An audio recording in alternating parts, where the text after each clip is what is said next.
¿Qué tal? Bienvenidos una vez más aquí a En Trending.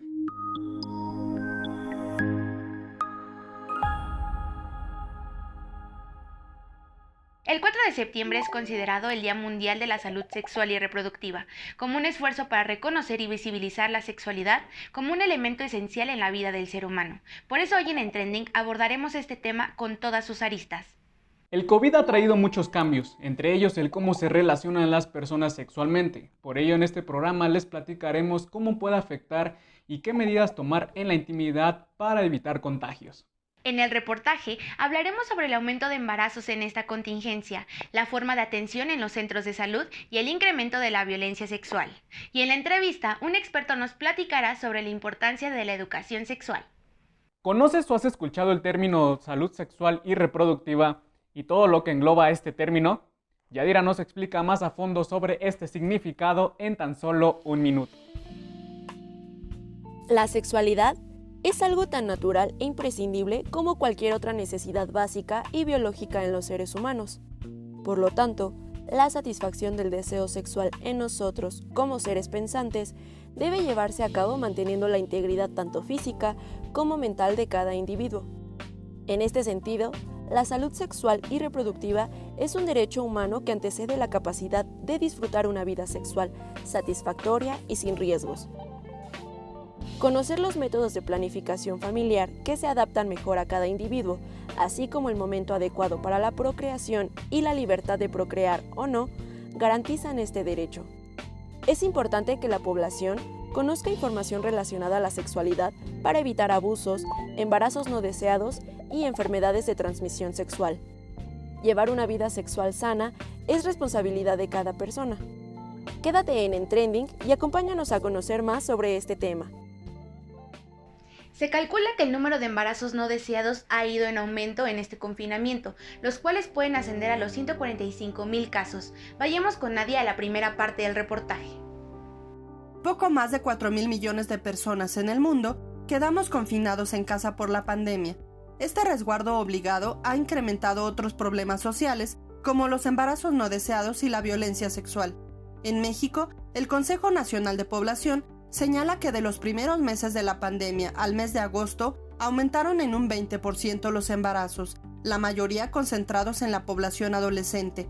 Se calcula que los no planeados, en el tiempo que dure la pandemia, podrían ascender a más de 145,000 casos. Este número que aumenta de embarazos en estas condiciones está muy probablemente asociado justo a estos procesos de subordinación, es decir, de apropiación y de decidir de parte de la pareja o de algún hombre, porque no necesariamente tiene que ser la pareja, de decidir qué puede hacer con el cuerpo de la mujer. En los casos de embarazos no deseados, estamos hablando que se coloca el tema de la salud emocional. O sea, porque al final es una situación, si fue forzada, es una situación no deseada. Y por lo tanto, el embarazo se va a vivir también de manera dura a nivel médico. Aunque la salud sexual y reproductiva se considera un servicio esencial en tiempos de pandemia, en las clínicas y hospitales se está priorizando la atención por COVID. Además, ha habido recortes a los presupuestos del sector, con lo cual se complica la atención a todas estas mujeres que no están acudiendo por miedo al contagio o por otros temores relacionados con la violencia ejercida sobre ellas.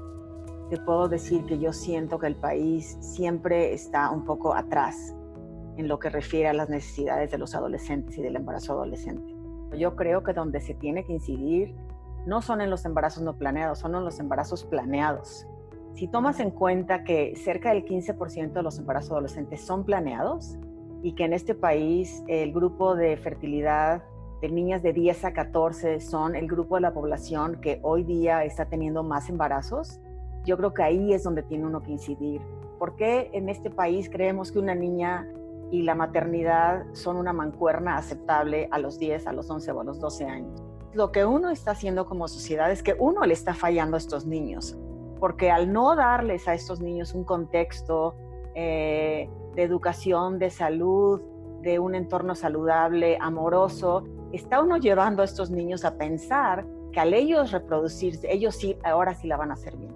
Los adolescentes frecuentemente consideran estos embarazos como una forma en los que ellos van a resarcir su entorno tan desventajoso. Son estos jóvenes, estos niños que dicen, yo no le voy a pegar a mi hijo, yo voy a ser un padre presente, yo no voy a ser una madre golpeadora o maltratadora. La pospandemia provoca incertidumbre para todos. En el caso de las mujeres y niñas que han quedado embarazadas en condiciones de pobreza y violencia, aumenta ante la posibilidad de quedarse sin empleo y tener que dejar sus estudios, volviéndose así más dependientes de quienes ejercen control sobre ellas dentro de la casa. El Centro Nacional de Equidad de Género y Salud Reproductiva establece la necesidad de educar a la población en una sexualidad igualitaria para desbloquear los mecanismos de control y poder con un sentido humano, pero lo más importante es entender que el placer no debe estar vinculado a la violencia. Para hablarnos de la salud sexual y reproductiva, agradecemos al maestro Claudio Arturo Zompanzi, psicólogo por la UNAM, maestro en estudios de la mujer y especialista en terapia de reencuentro, sexología educativa y clínica. Ante la emergencia sanitaria por COVID-19, ¿los servicios de salud sexual y reproductiva deben seguir siendo esenciales para la población? Creo que todos los servicios que impliquen o que nos lleven a la salud, y en este caso de la salud sexual, son prioritarios. Desgraciadamente ahora con esto que ha ocurrido, ha habido un desfase, ¿no?, en los sistemas, no solamente de salud, sino también en los sistemas educativos, que los estamos viendo también dentro de la universidad, en general, ¿no?, en lo social y en este caso con la salud sexual y reproductiva. La densidad de la población reduce el acceso a diversos servicios de salud en este momento de la pandemia. Ante esta experiencia, ¿qué importancia tiene fomentar la educación sexual y reproductiva? ¿Y cómo podemos evitar entonces todos estos embarazos no deseados, profesor? Es complejo porque, como te decía, ya venimos arrastrando ciertas cosas, ¿no?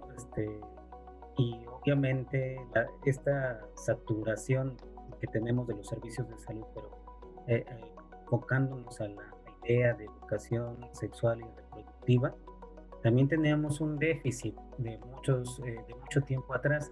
Te comento que por los 40 se empieza a hablar en nuestro país de la importancia de educar en sexualidad, ¿no? Pero no es hasta los años 80, 1980, que empieza a haber ciertas normativas, políticas públicas que invitan ya a pensar que se necesita tener una educación sexual, principalmente para el control de la población, empieza en los 80, ¿no? Y ahora actualmente, pues, ese déficit que hemos traído, ¿no?, históricamente, con la pandemia vino ahora sí que a explotarnos en las manos. ¿Qué tan confiable es recurrir a una videollamada o la información que existe en Internet? Es un arma de doble filo. Tenemos como esas fake news, pero por otro lado también tenemos mucha información fidedigna que está ahí, que intenta solucionar problemáticas. Y bueno, ¿cómo diferenciarla? Pues creo que tendríamos que ver muy bien cuál es la fuente, ¿no? Si lo dice una persona, un youtuber o alguien, pues seguramente no será tan confiable como si lo dice una persona especialista dentro de una organización, ya sea gubernamental, académica o de organización civil, ¿no? ¿Se les da a las mujeres la mayor responsabilidad en la reproducción, profesor? Sí, y esto tiene que ver con que nuestra población, nuestra cultura sigue siendo altamente machista, ¿no? Lo hemos visto en la actualidad, todos estos movimientos sociales que se han orquestado, que se han organizado a favor de los derechos de las mujeres, y parece que en este tema de la educación sexual, ¿no?, siempre se centra en la prevención de los embarazos, pero para que ellas no se embaracen, pero nunca le hablan como a esa otra parte, ¿no? O sea, las mujeres no se embarazan ahora sí que del Espíritu Santo, sino que siempre hay un hombre detrás de eso. ¿Cómo podemos fortalecer la prevención sexual y reproductiva ante una nueva normalidad? Creo que eso es no quitar como el dedo del renglón, que es necesaria la educación sexual y reproductiva. No es el invento de alguien más. No es algo que queremos adoctrinar, como dicen los grupos conservadores, a la población, sino que como es educación para la vida, es necesaria hacerlo antes de que surjan cualquier problema, ¿no? Porque no es educación para resolver problemas, sino es educación para vivir mejor. Existen diferentes métodos anticonceptivos, tanto para hombres como para mujeres, y así poder gozar una mejor vida sexual. Además, ¿sabías que este año salió la primera inyección anticonceptiva para hombres? Frida nos trae más detalles sobre este tema. Existen diversos métodos anticonceptivos sobre los cuales debes informarte para poder disfrutar de una vida sexual segura, satisfactoria y con responsabilidad. Los anticonceptivos son mecanismos que permiten tener control de la natalidad, evitando embarazos no deseados y ayudando a las personas a planificar su familia. ¿Cuáles son los métodos anticonceptivos existentes? La mayoría de ellos están diseñados para su uso en mujeres. Hay hormonales, como píldoras, inyecciones o parches que tienen el objetivo de impedir que el ovario libere óvulos. Se consideran seguros con una eficacia entre el 98 y 99% y son reversibles al suspender su uso. También existe el dispositivo intrauterino, un pequeño artefacto en forma de T que se coloca en el cuello del útero para impedir el encuentro entre el óvulo y los espermatozoides. Dura aproximadamente de 5 a 12 años y lo hay de dos tipos, hormonales y de cobre. Otra opción es la ligadura de las trompas de falopio, un bloqueo de las trompas que evita que el óvulo y los espermas se junten. Puede ser permanente o reversible, por lo que es fundamental que sea una decisión de conocimiento con causa.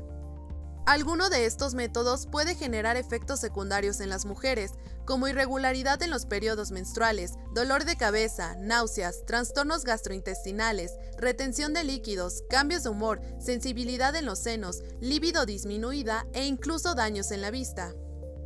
Para los hombres la variedad no es tan amplia. Uno de ellos es el condón masculino, el anticonceptivo más utilizado en México, que consiste en una barrera de látex que impide el paso de los espermatozoides hacia el interior de la vagina. Es el único que previene el contagio de enfermedades de transmisión sexual. Otra opción es la vasectomía, un bloqueo de los tubos que transportan los espermas desde los testículos para que estos no se encuentren en el semen eyaculado. El procedimiento no tiene ninguna repercusión en el funcionamiento sexual del hombre. Afortunadamente, este año salió al mercado la primera inyección anticonceptiva para hombres llamada Vasagel, un método no hormonal que permite el flujo seminal pero no de espermas. Tiene una eficacia del 97%, puede durar hasta 13 años y revertirse en cualquier momento que se desee. No afecta la eyaculación ni la sensación de orgasmo y no tiene efectos secundarios graves a diferencia de los anticonceptivos femeninos. Para conocer el mejor método anticonceptivo, es fundamental acudir con los especialistas y así encontrar el que te sea más funcional, se adapte a tu estilo de vida y a tus necesidades de salud. Es responsabilidad de hombres y mujeres conocerlos y utilizarlos con el fin de tener una sexualidad placentera, libre y segura.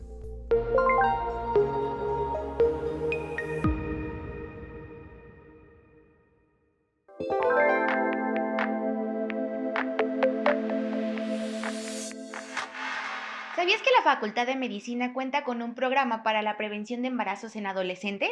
Conozcamos un poquito más con Alberto. Los embarazos en adolescentes son una problemática seria de salud pública en México. Al mismo tiempo, son un síntoma del estado de la educación sexual y reproductiva en el país. México es el primer lugar en embarazos adolescentes entre las naciones de la Organización para la Cooperación y el Desarrollo Económico, con una tasa de fecundidad de 77 nacimientos por cada 1000 jóvenes de 15 a 19 años de edad.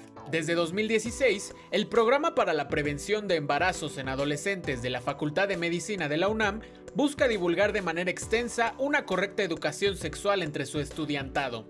Nuestro objetivo principal es identificar la prevalencia del embarazo adolescente, delimitar los factores que están relacionados con este problema de salud y aumentar el conocimiento sobre métodos anticonceptivos, principalmente en la población adolescente. Es un problema muy importante porque para las adolescentes trae graves complicaciones de salud, ¿no? Se siguen desarrollando de manera biológica, fisiológica, psicológica y socialmente. Entonces es necesario prevenir y disminuir estos embarazos no planificados y eliminar algunos factores de riesgo.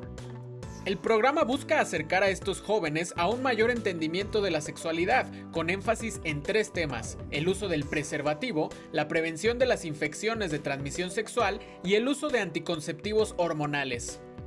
Lo que hacemos es fomentar una educación sexual integral, promoviendo la equidad promoviendo la equidad en materia de género.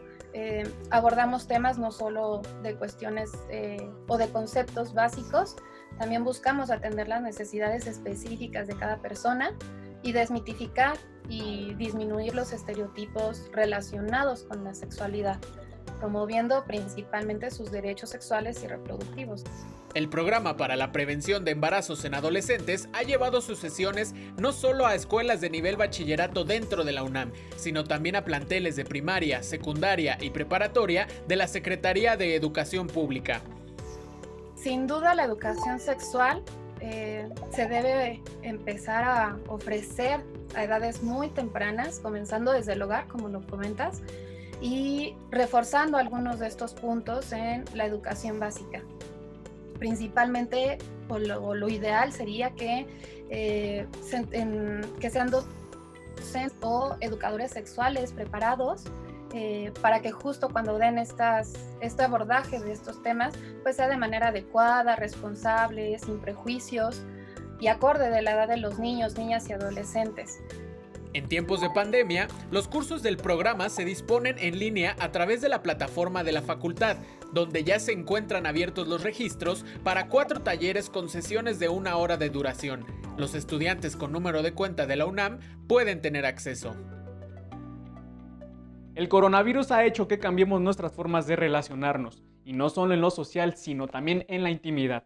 Es por ello que Viri se encargó de investigar de qué manera se puede llevar una relación sexual segura y qué prácticas pueden llevar a cabo las parejas durante esta pandemia.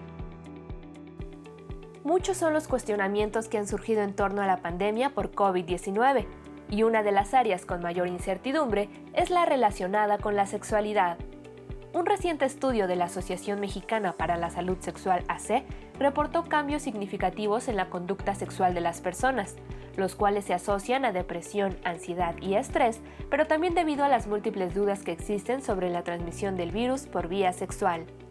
Los especialistas aclaran que la COVID-19 no es una enfermedad de transmisión sexual. Sin embargo, debemos recordar que esta se propaga mediante la saliva o moco.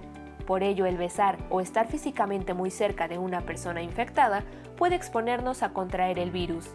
Desde luego, en la reproducción humana, pues también hay un fenómeno de acercamiento físico, y si una de las 2 personas en la pareja tiene durante los primeros días, 14 días, vamos a poner en general, del inicio de los síntomas, o incluso los 2 días antes del inicio de los síntomas, en donde ya se puede tener la capacidad de infectar, que se llama el periodo presintomático, pues si hay besos, abrazos, cercanía, se puede transmitir, pero es por la vía respiratoria, no por la vía sexual.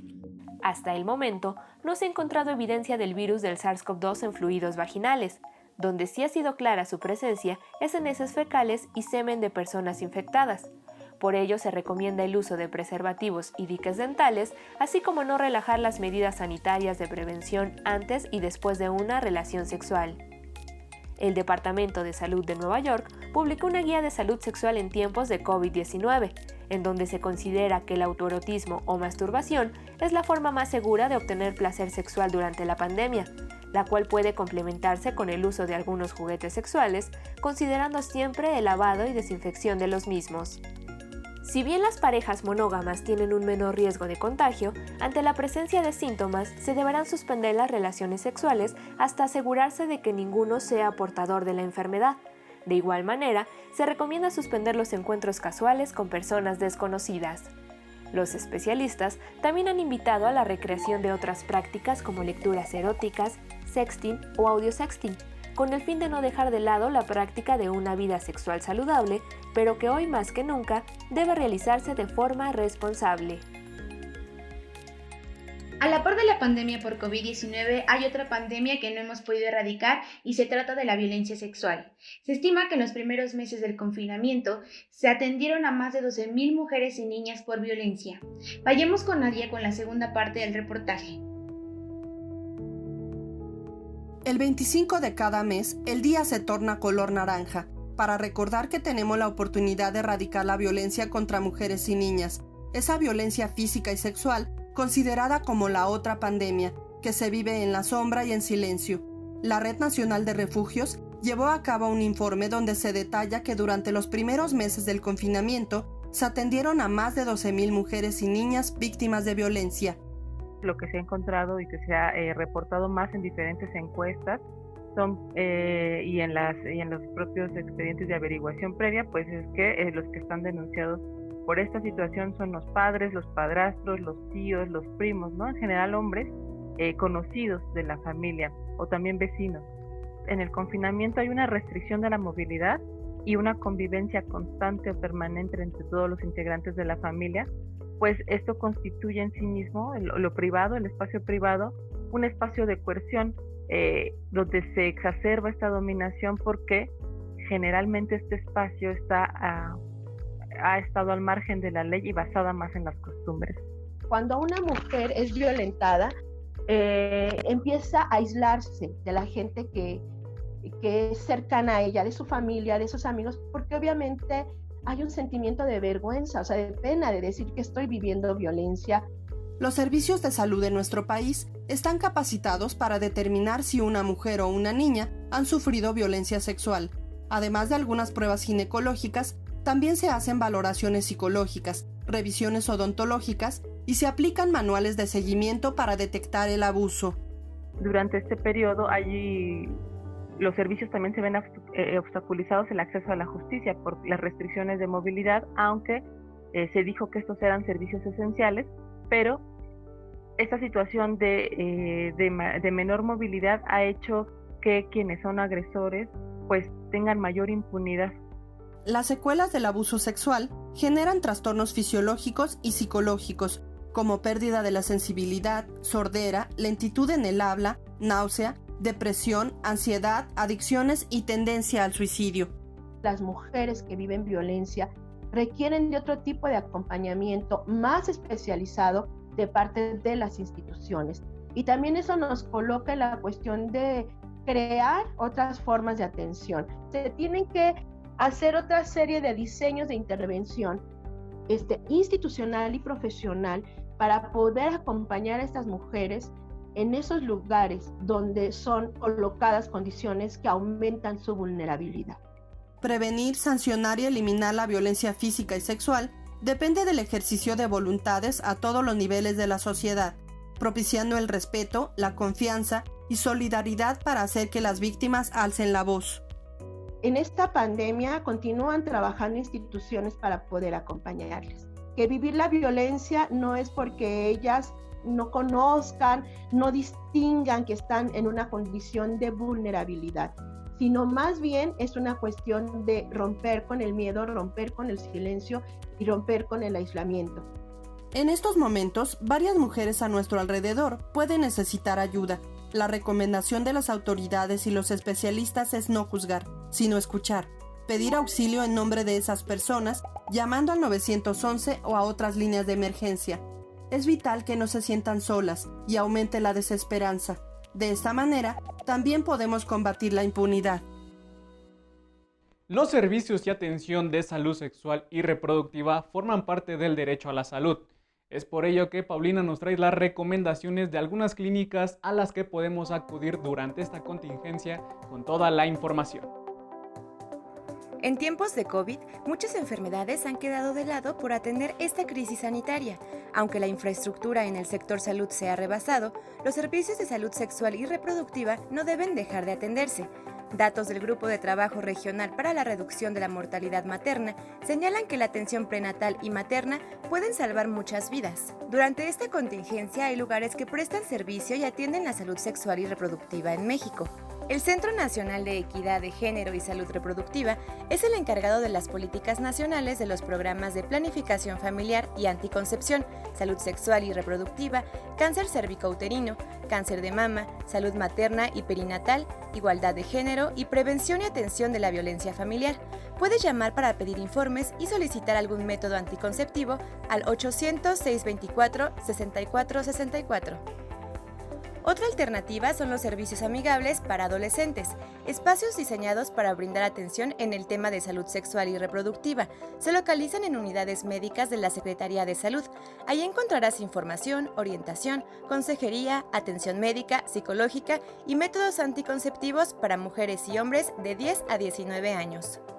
La Clínica Especializada Condesa del Gobierno de la Ciudad de México brinda servicio de salud sexual y reproductiva, realizan detección y atención de VIH, VPH y otras ITS, además de apoyo en detección de cáncer de mama y cáncer cervicouterino, anticonceptivo de emergencia e interrupción legal del embarazo. Su página es condesadf.mx. Otro lugar al que las mujeres pueden acudir es a las clínicas de salud sexual y reproductiva, donde se brinda servicio de interrupción legal del embarazo, ILE, y son parte de la Secretaría de Salud de la Ciudad de México. Son 13 las clínicas que dan este servicio y puedes ubicar la más cercana y saber los requisitos en ile.salud.cdmx.gov.mx y al teléfono Medicina a Distancia 51 32 0909. Los servicios de salud sexual y reproductiva son esenciales y forman parte de nuestro derecho a la salud.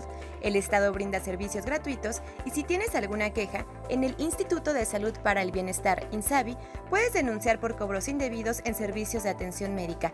Es tu derecho y tu elección. Sin duda, la educación sexual es primordial para combatir los embarazos no deseados, la violencia sexual y los mitos que hay alrededor de este tema, y así contribuir al cambio generacional. Hemos llegado al final de este programa sin antes mencionar lo importante que es llevar una vida sexual segura, cuidándonos personalmente y a nuestra pareja, mantenernos siempre informados de nuestros derechos a la salud y el cómo podemos adaptarnos al contexto en el que vivimos para evitar contagios. Nos vemos la próxima semana aquí con más tendencias en Trending.